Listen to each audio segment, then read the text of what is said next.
Hey, this is Matthew, and welcome back to Nerd News Today, and it's time for another action figure review. And today we're looking at, well, my very first MAFEX figure. So I'm a fan of Japanese toys. I actually collect a lot of Japanese toys, even though you guys don't see that many of them on the channel. That's going to probably start changing a little bit more this year. But I'm a lover of many things from Japan, and especially toys. And yet somehow I've never actually bought a MAFEX figure. And these come from Medicom. I'm a big fan of this look, but I've never actually purchased one before. And that changed when I decided to finally pull the trigger, pun intended, and pick up this Robocop figure here. So this Robocop figure is actually, I think at this point, a few years old, in fact. Because just recently they released Robocop 3, the version with the jetpack and everything else, and that's what kind of reminded me that I wanted to get this guy and check him out, because I basically kind of forgot about him when they first announced this. I kind of forgot about the sequel when they made Robocop 2. And then again I saw Robocop 3 and I was like, you know, that's actually kind of cool looking despite the fact that it's from Robocop 3. So I decided to go ahead and find myself this version here of him from the original movie. So the packaging for these MAFEX figures is definitely collector friendly. You can see there, it's just basically your simple kind of box, just cut it open on top and pull them out. But, you know, all things considered, it's kind of a little bit unimpressive, I guess. You know, these toys are interesting because they clearly have a big collector's fan base, and that's an adult collector fan base behind them. But really, the packaging here, it's kind of just like a general toy. It's really nothing that special, that dramatic, really. So, you know, I guess at the end of the day, these are kind of meant to be played with to a degree. So that's just an interesting thing to note. Just, you know, overall very plain kind of packaging. And again, not much on the side either. It just gives us the Robocop logo on that side. I think the other side is, yeah, just another picture of the toy. And the back, that's really the best part here. That just shows you everything that he comes with. And that is a lot of stuff, which we're going to look at momentarily once we open them up. But that was part of my big, great debate, was like, which version of Robocop I want to get. Because, you know, you can see here, Robocop 1, he's got all of this stuff here. Robocop 2 had a few different things and a few things missing that this one had. And then Robocop 3, again, just the same kind of balancing act of things missing. And ultimately, I settled on this one because I really wanted the battle damaged look that this Robocop comes with, and I wanted the firing effect that the gun has here as well. But I really had a hard time deciding which one I wanted, because all three of them actually do look very good, and they all have their merits. But I decided just to stick with basics for now and get myself Robocop 1. So let's go ahead, cut him open, and take a look at the figure and everything he comes with. And you can see what I mean here about just being super easy to pull out. There we go. We do have, it looks like an instruction book as well, to kind of show you guys how everything works. So that'll be good to read because I don't want to break this very expensive figure. Although I should say, you know, for all things considered, but I should say for a figure that, oh, well, goodbye, accessories. Okay.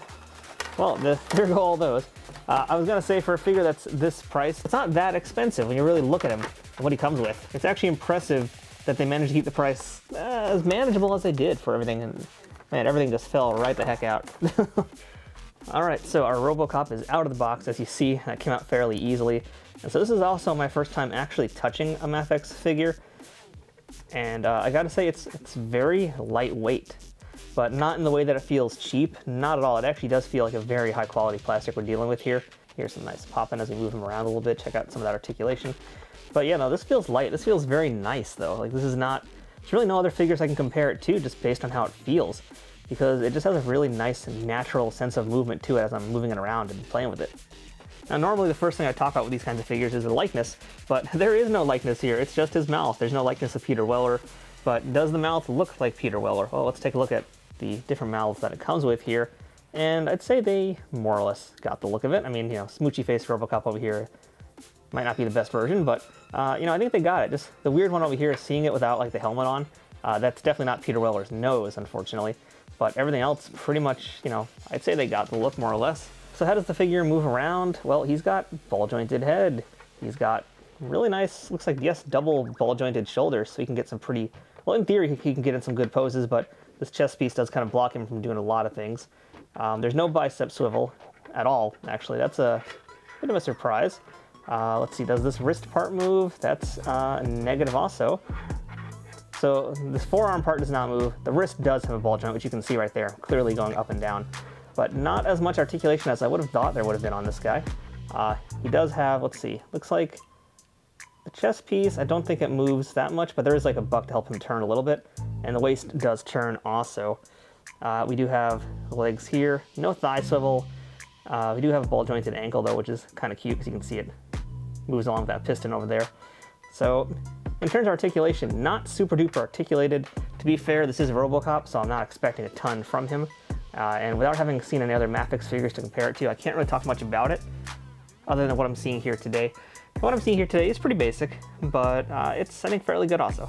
But really, Robocop, I think in the movies didn't even have much articulation in real life. So yeah, it makes sense that this joint here isn't gonna move. I mean, he does have a double jointed elbow at least, so again, it still is pretty dynamic, all things considered, for Robocop. I mean, yes, he can clearly do the Macarena. Oh, goodbye, hand.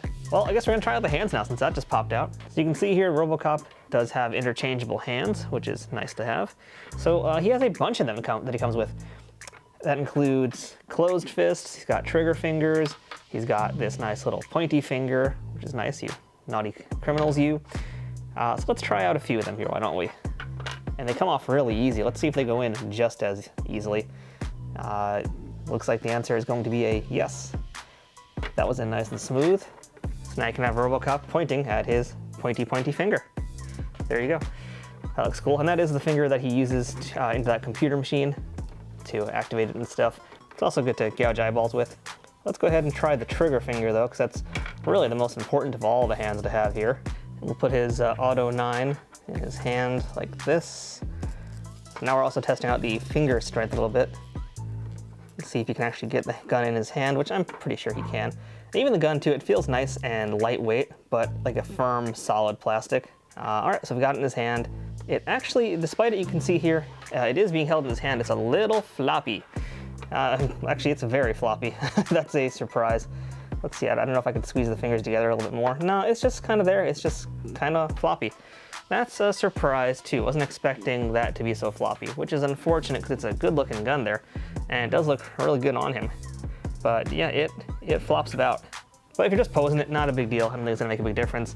It also comes with this muzzle effect here. Let's see how this, I think this just slides on top actually. Yeah, pretty much. That's it. All right, so that's the muzzle effect there. I'm gonna swap out a hand to something a little bit more interesting than that one here. It does look very, very nice once you get the pose the right way too. Like, it does look really good. Just a little unfortunate that it's kind of floppy in his hand. So let's go ahead and try some other stuff out here because Robocop has many, many things. I guess I'll just take the whole hand off. He has got many things that we can do with him here, which includes swapping out his chest part, swapping out his helmet, and he also has a leg holster for his gun. So we're gonna try all of those out. So that's the head. That just came out really nice and easy.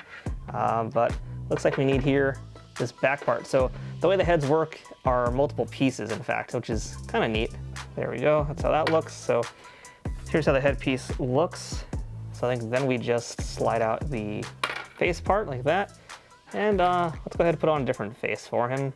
And I think I'm gonna put on the battle damage version as well. There we go. That's good for a quick fix.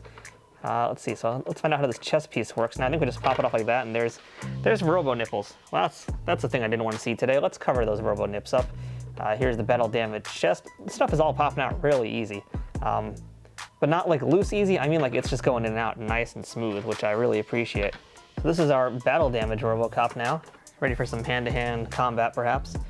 The battle damage looks really nice too, and I haven't even talked about the paint job yet too. Like, this paint job is really beautiful. I mean, it's a lot like the movie. It's got these nice highlights in it of purples and blues that really makes it feel like, you know, a nice piece of Detroit steel, some kind of awesome looking car from that time period, but also still very futuristic, sleek. I think the original Robocop outfit is still like one of the best designs in movie history for a character. There's just so much great things about it, and Peter Weller brought so much to the character and the way he moved in it and the way he spoke in it. It remains an amazing performance and still just a really great looking character. So let's try out the leg piece now, which I imagine it's probably just gonna pop out. Let's see, because there's a joint look like here. Yeah, okay. Well, look at that. So it's already kind of like built into it, looks like. There we go. Wow, that looks really cool actually. I really, really like this look here with the gun on his holster and his leg. Wow. See, I think this piece also goes here. Yeah, there we go. So now it's a complete leg. So you've got the effect right there. NECA did this also with their figures, and it looks just as cool then as it did here. But that does look pretty darn sweet, gotta admit. Oh, hey, I just noticed he actually has toe articulation. I completely glossed over that. Didn't even see that down there. All right, well, that's nice too. A little bit more of added dynamic range. Good bonus there. Happy to have just found that out. So this is a Robocop here now that's seen some better days. He's about ready for some combat. Man, that does look really nice though.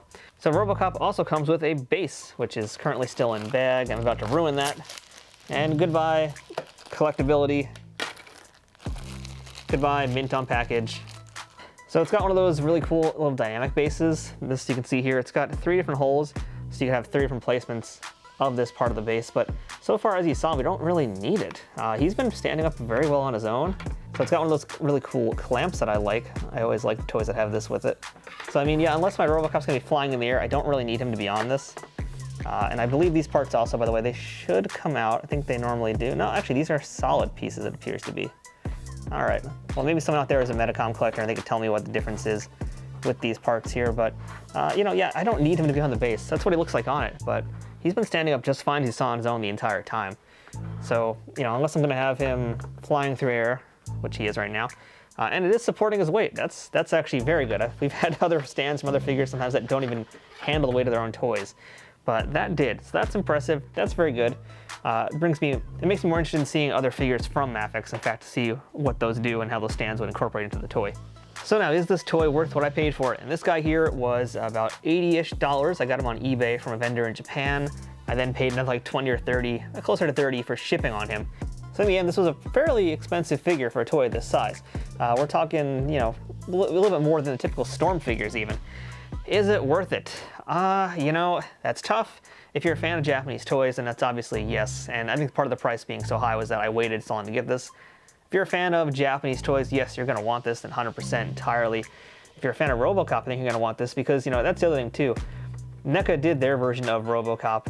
The thing is that that's now discontinued. I don't know if they'll ever do another version of him again. So if you want to get the NECA version, it's actually the same price, if not a little bit more sometimes, depending where you get it from. So, you know, it's like the difference is NECA's packaging is not collector friendly. This one here is very collector friendly, so I can put him right back in the box when I'm done with him. The MAFEX figure is about 2 inches smaller. That's maybe a plus or a negative depending on who you are and how you collect your toys. There's a few different things to consider if you're looking to buy a new Robocop figure these days, but ultimately the price is the same. You can actually get a cheaper NECA version. You can get the glow-in-the-dark version of Robocop still for like anywhere from 50 to 60, maybe less sometimes. But if you want to just have like a plain Robo, you're gonna have to spend a lot to get them. So, and even on that, there's still more articulation here. You get a lot more accessories than you do with the NECA figure. In fact, the original NECA figure that I bought didn't even have this holster. That came in a later version, which was actually a spring-loaded holster. That was a really cool thing. It wasn't like this where you put the pieces together. That was actually a spring-loaded part onto his leg. So that part's cool. So, you know, again, if you're into a Robocop, I'd say do some more research on both of them. For my money, though, I'm pretty happy with this one here. And just to be a completionist, let's go ahead and just compare size to other toys as well. So here is a Mattel Elite Kurt Angle figure.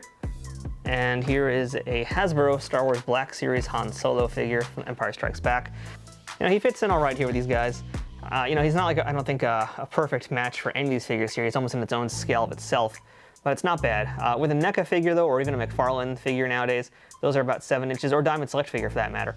They will tower over this figure, but for the most part, he will blend in decently with your typical 6-inch figure from Hasbro or Mattel or anybody who's doing stuff in that range. So yeah, this Robo was kind of expensive, but you get what you pay for. And you know, it's tough for me to recommend one over the other, you know, NECA versus this version here. But I'm really happy with this one. And for my first Metacom toy, for my first MAFEX figure, I'm happy enough that I'm gonna probably end up getting a few more here. So yeah, this was a good first run for me as well. Very impressive figure. On the pricey side, maybe, yeah, a little bit, but totally worth it. I have no regrets about this figure. The only thing I regret is not getting it sooner because, man, I wish I had. So that's our look at the MAFEX Robocop figure from Metacom. It's a stellar figure from a great movie, great representation of the character. This version in particular has a lot of really amazing accessories that just make it even more perfect than it already was, to be quite honest. So I cannot recommend this more. Just really buyer beware because it is a little bit expensive. Well, not a little bit, it is expensive. But if you want to get a Robocop and you missed out on other Robocops in the past, and you want someone in this scale, then yeah, this one's absolutely worth hunting down. So I'm Matthew, thanks for watching today's video. Please make sure to give it a thumbs up and share it with other folks who might be interested in buying this. And of course, I hope you stick around and subscribe to see everything else we do here on Nerd News Today. So until next time, be safe and be well, citizens.